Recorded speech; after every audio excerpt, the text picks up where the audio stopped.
오늘 말씀 제목이 어린 양을 먹이라입니다. 오늘 이 말씀 가지고 하나님이 우리에게 주신 사명을 다시 한번 확인하는 귀한 응답의 시간 되었으면 좋겠고, 이 사명을 감당하기 전에 우리가 먼저 가져야 될 중요한 부분들을 발견하는 시간들 되어졌으면 합니다. 먼저 첫 번째입니다. 하나님이 우리에게 주신 사명이 있습니다. 우리 오늘 읽은 말씀에 나오는 부분이죠.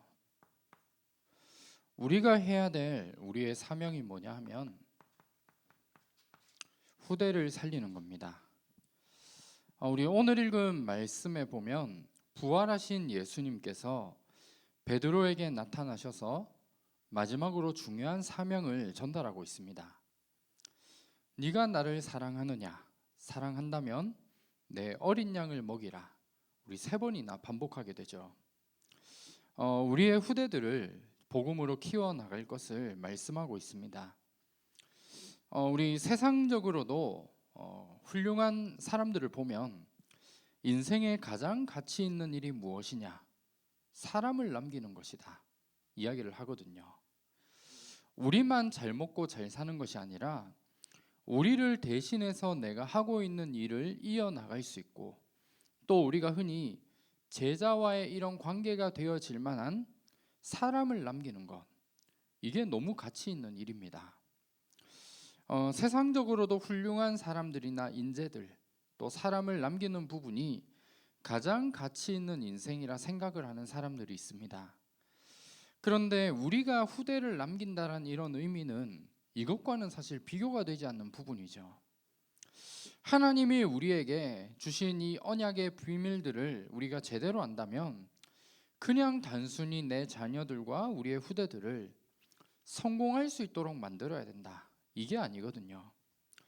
하나님이 보실 때 가장 쓰시기 좋은 일꾼으로, 또 하나님이 이 시대에 가장 원하시는 그 일꾼으로 자라날 수 있도록 중요한 부분들을 전달해야 된다는 겁니다. 그러면 우리의 후대들에게 어떠한 비밀들을 남겨야 되겠습니까? 많은 게 있을 수 있거든요. 우리 뒷부분에도 나오겠지만 우리는 결국 후대들에게 복음 남기는 겁니다. 예수가 그리스도라는 사실, 이 사실을 언약으로 전달해 줄 수 있도록 만드는 것, 이게 우리가 남겨야 될 최고의 유산이거든요. 아무리 돈을 많이 가지고 있는 사람, 성공하고 명예를 가지고 있는 사람들도 결국 이게 없으면 무너지잖아요. 우리가 있는 현장의 모습입니다. 잠깐 잘 사는 것처럼 보일 수 있거든요. 왜냐하면 돈이면 사실 뭐든지 다 할 수 있잖아요. 먹고 싶은 거 마음대로 먹고, 사고 싶은 거 마음대로 살고, 내가 살고 싶은 집에도 얼마든지 살 수 있습니다. 그런데 그 모든 것을 이룬 후에 어떻게 되느냐? 많은 사람들이 성공을 하고도 무너진다는 거예요. 그래서 우리의 후대들에게 돈을 많이 남기고 성공의 방법을 남기는 게 아니라 오직 복음만을 남겨야 됩니다. 이게 우리가 해야 될 사명이거든요. 우리 여기 계신 많은 전도자분들이 가지고 계신 복음의 한, 이걸 우리의 후대들에게 남겨야 됩니다. 아마 우리 여기 계신 많은 분들이 신앙생활을 이제 여기에서 오랫동안 하셨던 분들일 겁니다. 우리가 처음 복음을 어떻게 깨달았죠? 너무 충격적이었잖아요. 그동안 신앙생활을 하면서 응답도 없이 살아갔고, 내가 전도하려고 발버둥을 열심히 쳤는데 전도가 안 되어졌잖아요. 그래서 주는 그리스도시요 살아계신 하나님의 아들이시다, 이 한 가지 안에서 지금까지 우리가 이끌어오고 응답하다 왔던 겁니다. 그때를 우리가 생각하면 결국 우리가 남겨야 될 것, 복음밖에 없습니다. 그리고 우리의 후대들에게 무엇을 남겨야 되느냐? 우리는 기도를 남겨야 되거든요. 최고의 우리 훈련의 마지막이라고 한다면 열심히 우리가 전도하는 게 아니라 어떤 현장에 있어도 기도할 수 있는 상태를 만들어 나가고 혼자서 기도할 수 있다면 사실 다 되는 거거든요. 그래서 우리가 훈련을 언제까지 받아야 되느냐? 내가 어떠한 현장에 있어도 혼자 기도할 수 있는 응답을 누릴 수 있다. 그러면 우리 하산하셔도 됩니다. 훈련 더 이상 안 받아도 되거든요. 그런데 우리가 이 부분이 안 되어지기 때문에 계속 우리가 반복해서 말씀도 듣고 메시지도 정리하고 이 응답을 받기 위해 우리가 도전해 나가는 겁니다. 그리고 우리의 후대들에게 예배에 대한 비밀 남겨야겠죠. 결국 눈에 보이지 않는 사탄, 이거 하나 놓치도록 만드는 겁니다.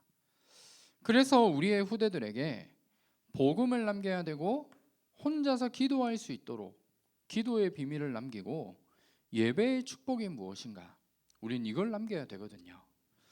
그리고 두 번째로 우리의 후대뿐만 아니라 우리가 있는 현장에 하나님이 예비해 두신 사람이 있습니다. 그 한 사람을 우리는 찾아서 현장의 제자로 세우는 겁니다. 우리가 있는 현장에는 하나님이 예비해 두신 사람이 있거든요. 반드시 있습니다. 그 사람에게 복음을 전해서 그 사람의 영적인 부분을 완전히 살려내고 육신적인 부분까지도 완전히 살아날 수밖에 없는 이 응답을 누릴 수 있도록 만들어야 되거든요. 우리가 현장에 가서 왜 살려야 되죠? 살리는 게 하나님 계획입니다. 우리가 어떠한 현장에 있어도 우리가 해야 될 게 뭐냐? 복음을 전달하고 이번 주 우리 요한복음에 말씀 주셨던 것처럼 독생자로 오신 그 그리스도가 바로 하나님이시다. 이 사실을 내가 전달함으로 모든 사람을 살리는 게 하나님 계획이거든요. 그러면 하나님이 우리에게 이 말씀과 성경을 왜 주셨느냐? 요한복음 20장 우리 31절에도 나와 있죠. 말씀을 주신 이유에 대해 말씀하고 있습니다. 그게 어떤 부분이냐면 여기 말씀을 보면 오직 이것을 기록하면 너희로 예수께서 하나님의 아들 그리스도이심을 믿게 하려 함이요 또 너희로 믿고 그 이름을 힘입어 생명을 얻게 하려 하심이라 말씀하고 있습니다. 예수가 그리스도라는 사실을 우리가 믿고 그 믿음으로 인해서 우리가 구원을 받고 새로운 생명을 얻도록 만드는 것, 이게 하나님 말씀을 주신 이유이거든요. 우리가 그래서 이번 한 주간 나에게 주신 말씀을 가지고 현장에 가서 이 부분을 전달하는 겁니다. 그렇게 함으로 우리가 있는 모든 현장에 하나님이 예비해 두신 사람, 그 사람을 살리는 거거든요. 이게 우리가 감당해야 될 가장 중요한 응답입니다. 그래서 이번 한 주간 이 비밀들을 날마다 누리는 일에 귀하게 쓰임 받는 한 주간이 되어졌으면 합니다. 우리가 해야 될 사명, 우리의 후대들을 살리는 거죠. 그리고 현장에 하나님이 예비해 두신 그 사람을 찾아서 새로운 생명을 얻도록 만들어 주는 것, 이게 우리가 해야 될 일입니다. 이 일을 위해서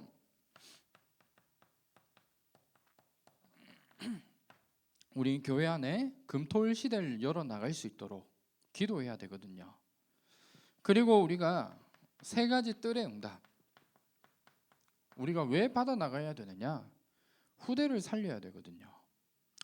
이번 주에도 우리 말씀 주셨지만 우리가 금토일 시대와 세 가지 뜰을 해야 될 가장 중요한 이유가 하나가 뭐냐? 후대들에게 기도를 가르쳐야 되기 때문이거든요.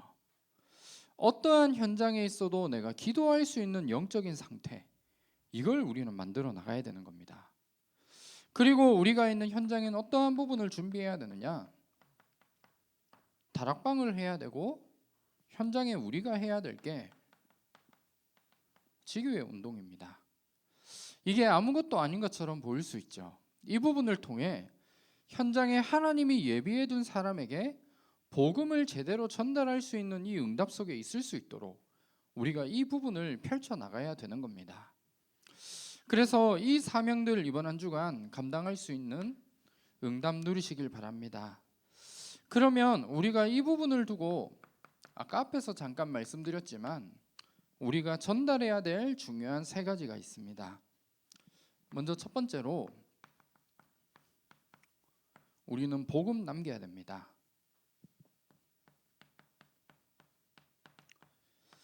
요한복음 19장 30절에 예수님께서 십자가에 죽으심으로 우리의 모든 문제 완전히 다 끝내셨습니다.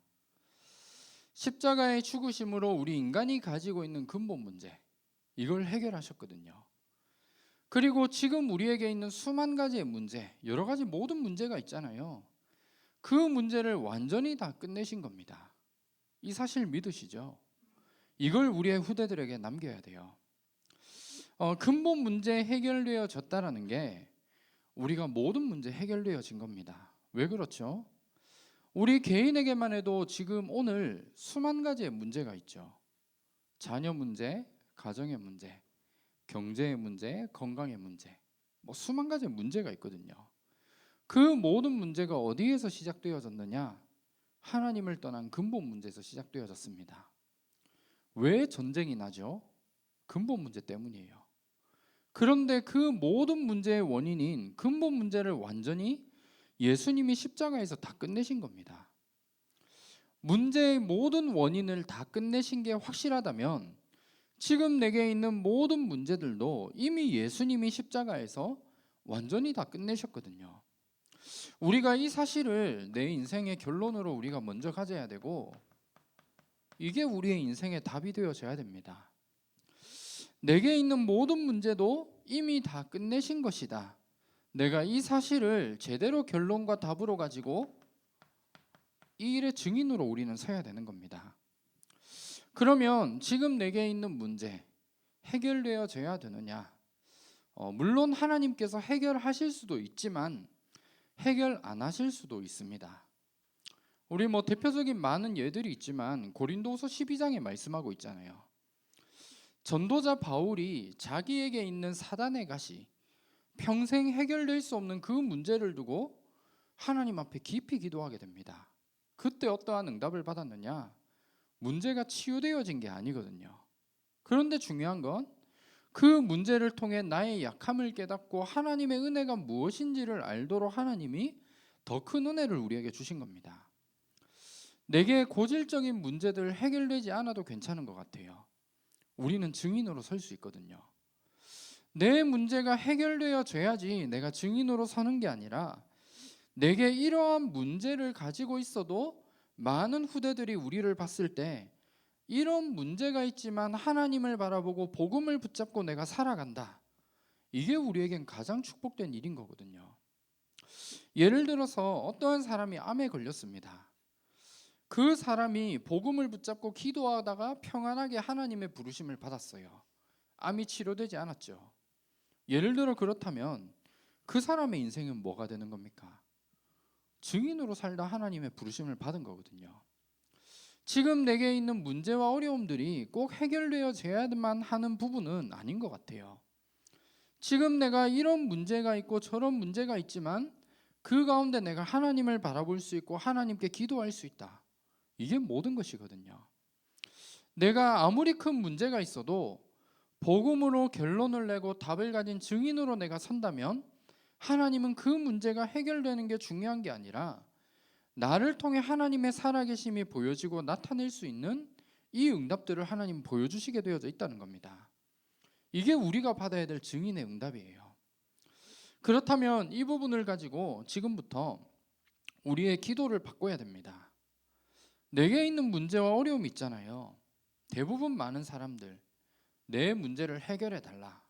하나님 앞에 금식하며 기도할 겁니다. 근데 내가 이 부분이 아니라 내가 오직 복음만을 붙잡고 말씀 붙잡고 기도하게 될 때 하나님이 그 문제를 통해서 하나님의 계획이 무엇이고 내게 주실 응답이 무엇인지를 하나님은 보여주시게 되어져 있다는 겁니다. 이게 우리 불신자들과 우리와의 차이인 것 같아요. 우리가 영접하고 난 후에 물론 우리 여기 계신 많은 분들이 영접하는 순간 내 문제가 해결되어진 부분도 있을 거예요. 저는 그게 그게 당연하다라고 생각도 들어집니다. 근데 혹시 아무런 변화가 없을 수 있거든요. 그러면 불신자와 뭐가 다르냐? 저는 문제를 만났을 때 다르다라고 생각을 합니다. 문제를 만났을 때 불신자들은 내 노력으로 문제를 해결해야 되고 낙심하고 무너질 수밖에 없는 상황이거든요. 그런데 하나님의 자녀는 뭐냐? 문제는 남아있지만 그 속에 하나님의 계획과 응답들이 발견되어지면 이 문제를 발판 삼아서 많은 사람들을 살리는 증인으로 우리는 설 수 있게 되는 겁니다.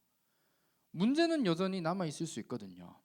그런데 그 문제 앞에서 진짜 내가 이 문제를 생각했을 때 하나님의 계획이 발견되어지면 감사할 수 있게 됩니다. 아, 내가 이 문제를 안 만났으면 내 인생이 어떻게 될 뻔했겠느냐.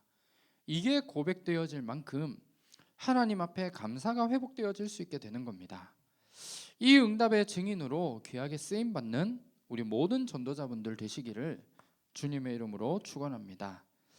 두 번째는 기도의 비밀을 우리의 후대들에게 남겨야겠습니다.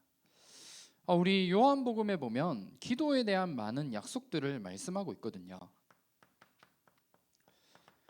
우리 요한복음 14장 14절에 보면 내 이름으로 무엇이든지 내게 구하면 내가 행하리라 말씀하고 있고, 요한복음 우리 16장 24절 말씀, 우리 여기의 말씀에도 기도에 대한 부분을 말씀하고 있습니다. 지금까지는 내 이름으로 너희가 내 이름으로 아무것도 구하지 아니하였으나 구하라 그리하면 받으리니 너희 기쁨이 충만하리라 말씀하고 있습니다.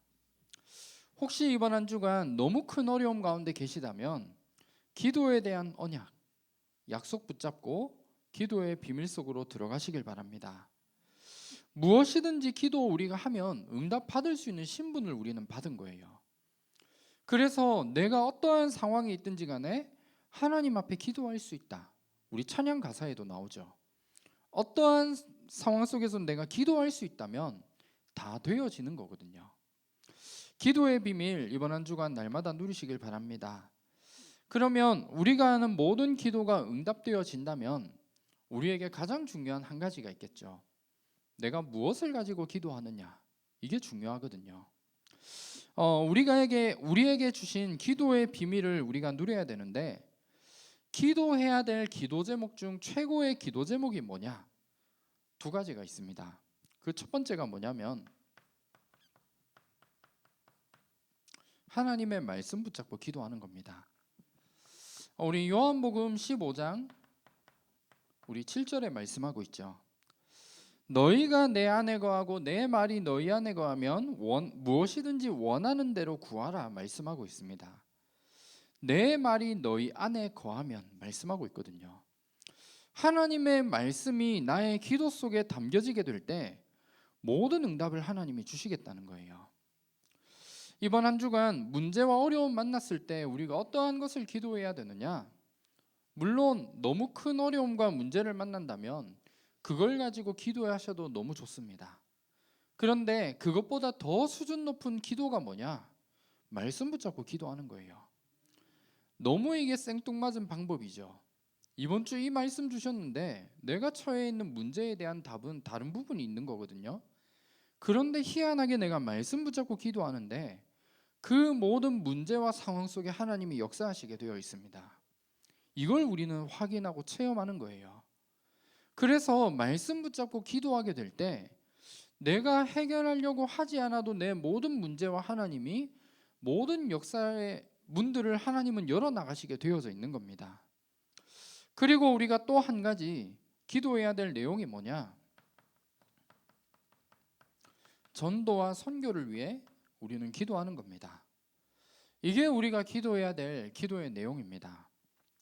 우리 마태복음 6장 33절에 말씀하고 있죠. 너희는 먼저 그의 나라와 그의 의를 구하라. 그리하면 이 모든 것을 너희에게 더하시리라 말씀하고 있습니다. 내가 돈이 필요한데요, 돈을 위해 기도하는 게 아니라 너희는 먼저 그의 나라와 그의 의를 두고 기도하게 될 때 하나님이 우리에게 필요한 모든 것을 더하시겠다 약속 주신 겁니다. 우리가 기도해야 될 것, 그의 나라와 의라는 건 전도와 선교입니다. 내가 있는 현장에 하나님이 예비해 두신 이 사람을 두고 지금부터 기도하는 거예요. 오늘 내가 있는 현장에 내가 하나님이 왜 하필 나에게 그 현장에 보내셨느냐? 하나님이 예비해 두신 사람을 나에게 붙이시기 위해 나를 그 현장으로 보내신 겁니다. 그래서 그 부분을 두고 기도하게 될 때 하나님이 우리의 모든 것을 채우시는 이 응답 속에 귀하게 쓰임 받는 한 주간 되시기를 주님의 이름으로 축원합니다.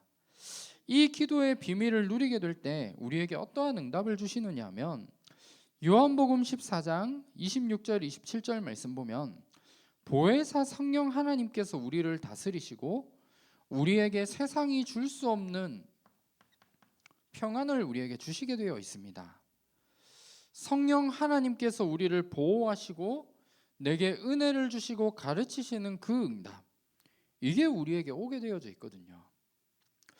그 어떤 것으로도 줄 수 없는 평안이 내가 말씀 붙잡고 기도하고 전도와 선교를 위해 기도하게 될 때 하나님은 내게 주시게 되어져 있습니다.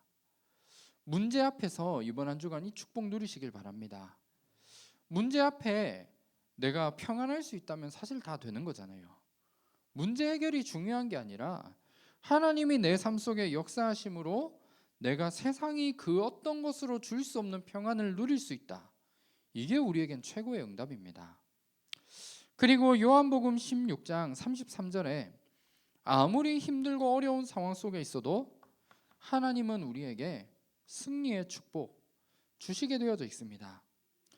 이 언약 붙잡고 현장을 정복하는 귀한 축복 날마다 누리시길 바랍니다. 마지막 세 번째입니다. 우리가 어떤 부분을 전달해야 되느냐? 예배입니다. 요한복음 4장 23절 24절 말씀 보면 하나님은 예배하는 사람을 지금 찾고 계십니다. 그래서 우리는 하나님 영과 진리로 하나님께 예배하는 이 비밀 속에 있어야 되거든요. 우리 예전 성경에는 이제 신령과 진정으로 예배해야 된다 말씀하고 있습니다. 하나님 앞에 예배를 우리가 드린다는 건 그냥 우리 많은 종교들을 보면 예배의 행위가 있거든요. 우리 이제 성당에 가면 이제 미사를 드리기도 하고 나름대로 종교마다 다 있습니다. 그런데 우리가 드리는 예배라는 부분은 그런 예배가 아닙니다. 그냥 단순히 행위로서 드려지는 예배가 아니라 고린도전서 3장 16절 말씀에 하나님의 성전된 그 한 사람 한 사람이 하나 되어 하나님께 예배하도록 모이고 하나님께만 영광 돌리기 위해 우리가 드려지는 게 예배이거든요. 예배를 그냥 드리는 게 아닙니다. 하나님이 우리에게 예배를 통해서 모든 축복을 우리에게 주시게 되어져 있습니다. 이게 불신자들에겐 해당되는 얘기가 아니거든요. 불신자들은 그렇게 생각할 수 있죠. 아니 주말에 쉬면 되지 왜 하루 종일 교회 가서 예배 드리느냐. 이 비밀을 알지 못하기 때문이거든요. 하나님의 백성들, 하나님의 자녀들에게 가장 큰 축복을 받을 수 있는 이 비밀과 길이 있다면 예배입니다.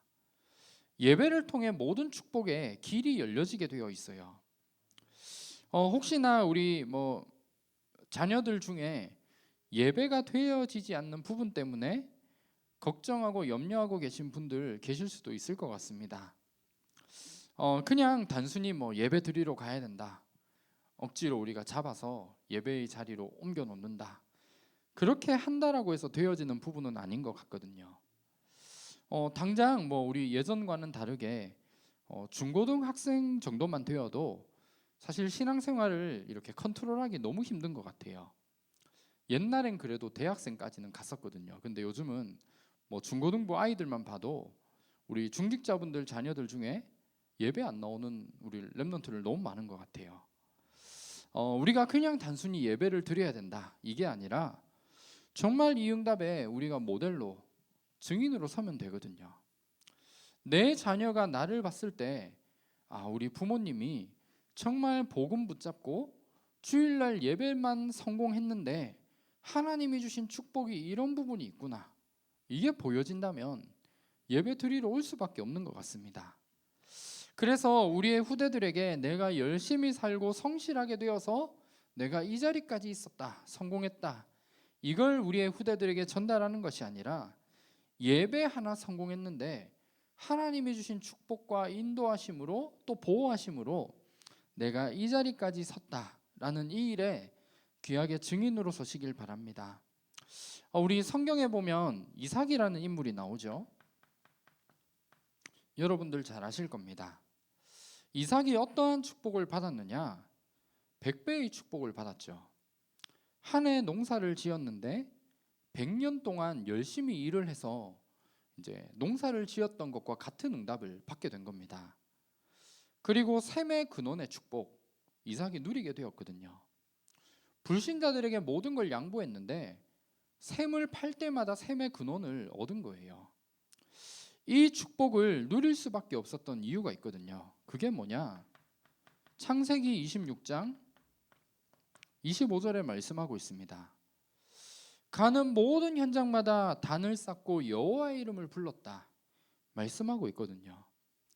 예배가 우리의 인생의 기준이 되어지고 예배의 기준을 가지고 우선순위를 뒀던 이삭의 인생 속에 하나님은 이 축복을 주실 수밖에 없었던 겁니다. 그리고 우리 성경에 보면 아브라함이라는 인물이 나옵니다. 아브라함이 받았던 응답이 있죠. 우리 창세기 12장 1절에서 3절에 하나님이 아브라함에게 중요한 언약을 주셨습니다. 그런데 그 언약을 주셨음에도 계속 불신앙할 수밖에 없었죠. 그래서 순간순간 실수도 하기도 하고 빨리 또 깨닫고 또 하나님께로 돌아오고 이런 삶을 계속 반복했던 거죠. 그런데 아브라함이 어느 날 모든 불신앙의 요소들을 완전히 다 버리고 창세기 13장 18절에 단을 쌓았습니다. 그날 이후로 아브라함이 흔들리지 않고 하나님이 주신 축복으로 언약의 여정을 걸어갔던 겁니다. 우리의 모든 인생이 이게 기준이 되어져야 되는 것 같아요. 그리고 우리 성경에 보면 다니엘이라는 인물이 나오죠. 다니엘 6장 우리 10절 말씀 여기에 보면 다니엘은 하루 3번씩 하나님께 기도하는 그 시간을 가졌습니다. 예배의 성공이 인생 성공이다. 이 사실을 보여줄 수 있는 증인으로 귀하게 쓰임받는 그 응답 누리시길 바랍니다. 그러면 우리가 예배에 성공한다는 이 부분이 어떠한 부분을 우리가 가져야 되느냐? 예배 때 우리가 뭘 해야 되냐 이 말인 거죠. 그냥 우리가 뭐 개근상 받는 것처럼 하루도 안 빠지고 한 주도 안 빠지고 예배 드리면 되느냐? 저는 그건 아닌 것 같아요. 그렇다고 뭐 주일 예배 빠지면 되느냐? 또 그것도 아니죠. 주일 예배를 통해 또 우리 주중에 이제 새벽기도 예배도 있고 그리고 수요 예배나 금요일 날 예배가 드려집니다. 그 예배를 통해서 우리가 무엇을 하면 되느냐? 예배에 성공한다는 건 복음 붙잡으면 된다는 거예요. 예배 시간을 통해서 하나님이 오늘 나에게 주시는 말씀, 이번 한 주간 내가 일주일 동안의 삶 속에 내가 붙잡고 가야 될 그 언약의 말씀을 붙잡는 게 예배 성공입니다. 말씀만을 붙잡을 수 있는 그 응답 속에 우리가 있기만 하면 되거든요. 많은 사람들이 신앙생활을 하며 교회에서 사람을 의지하기도 하고 여러 가지 갈등하는 이런 부분들 때문에 이거 하나를 놓치게 되거든요. 그러면 다 놓친 겁니다. 이것을 알고 나면 예배가 최고의 축복이구나. 이게 발견되어질 거예요. 왜냐하면 주일날 우리가 붙잡은 말씀, 또 우리 주중에 예배드리는 가운데 붙잡은 이 말씀이 우리에게 답이 되거든요. 그냥 하나의 좋은 이야기로 전달하는 게 아니에요.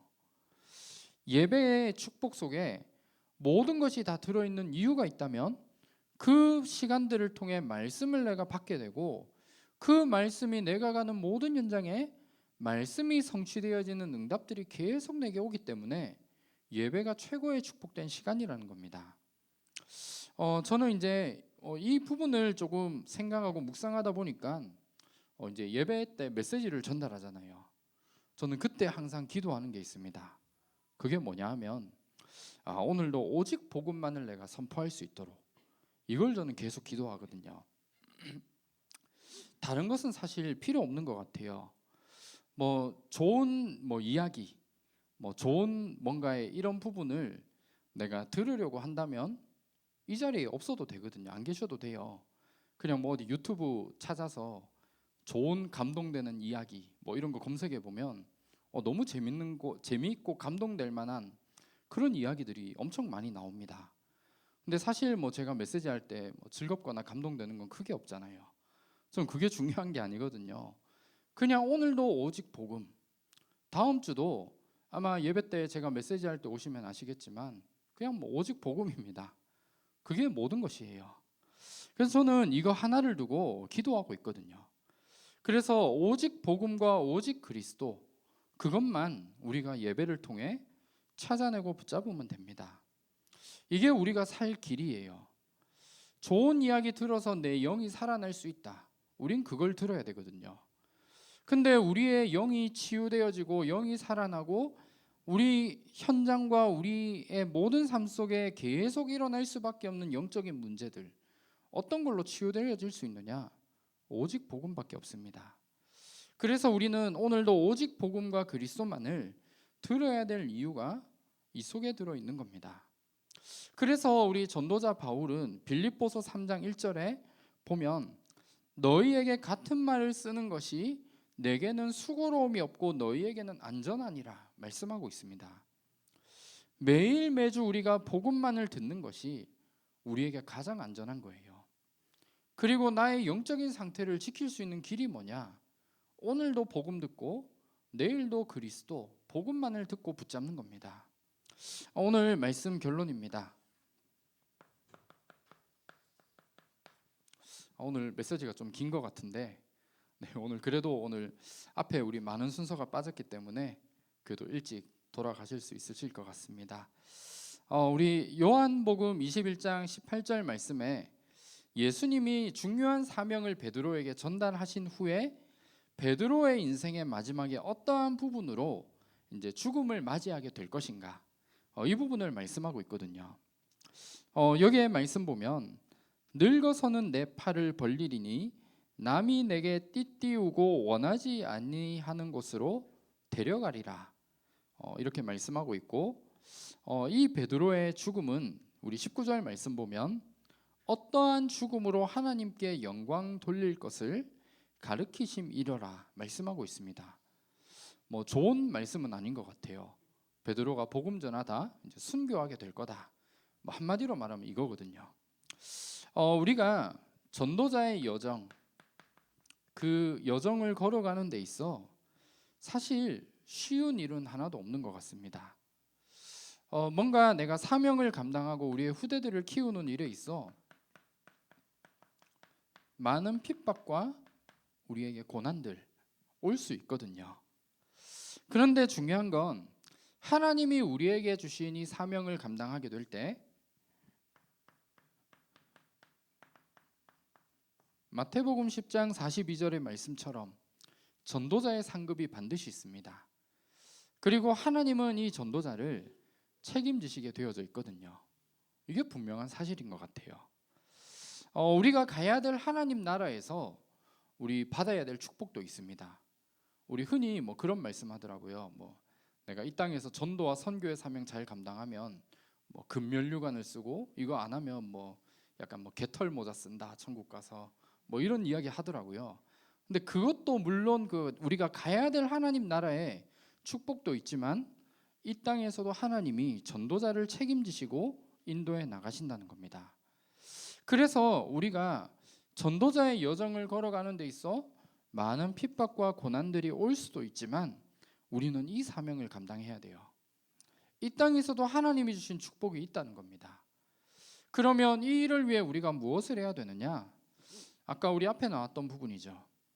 복음을 내 인생의 결론으로 가지고 내가 나만이 누릴 수 있는 나의 기도, 지금부터 찾으셔야 됩니다. 그리고 예배를 통해서 예배 하나로 우리 인생의 모든 축복을 다 하나님이 주시는 이 일에 우리는 증인으로 서는 거예요. 이 세 가지 응답들이 우리의 삶 속에 내가 오게 될 때 이 비밀들이 우리의 후대들에게 전달되어지고 많은 불신자들이 나를 봤을 때 하나님의 살아계심이 보여질 만큼 이걸 우리에게 증거로 주실 겁니다. 그래서 이 비밀 가운데 이번 한 주간도 또 하나님 앞에 쓰임 받는 귀한 응답 누리시고 어린 양을 먹이라, 이 언약이 우리가 있는 모든 현장과 또 내가 있는 모든 곳에 성취되어지는 귀한 축복 누리시기를 주님의 이름으로 축원합니다. 제가 한번 기도하겠습니다. 하나님 감사합니다. 하나님이 우리에게 주신 언약들을 붙잡게 하시고 복음이 나의 것으로 확인되고 결론 내려지며 하나님이 나에게 주신 기도의 비밀을 가지고 예배 하나로 우리 인생에 하나님이 주신 축복을 증인으로 남길 수 있는 귀한 응답 누릴 수 있도록 인도하여 주시옵소서. 교회 안에 있는 모든 후대들을 세우게 하시고 하나님이 현장에 예비해 두신 많은 사람들을 찾아 살리는 일에 쓰임받는 우리의 모든 삶이 될 수 있도록 인도하여 주시옵소서. 살아계신 주 예수 그리스도 이름으로 기도합니다. 아멘.